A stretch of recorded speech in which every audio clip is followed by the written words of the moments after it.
సముద్రమంత ప్రేమ ముత్యమంత మనసు ఎలాగ దాగి ఉంటుంది లోపల.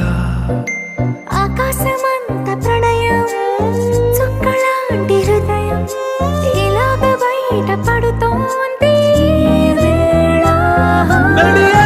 లాంటి ప్రాణం నడి మేఘానితో ప్రయాణం. ఇక నా నుంచి నిన్ను నీ నుంచి నన్ను తెంచలేదు లోకం. జల జల జలపాతం నువ్వు సెల సెల సెల ఏరుని నేను సలసల నువ్వు తాకితే నన్ను పొంగే వరదైపోతాను.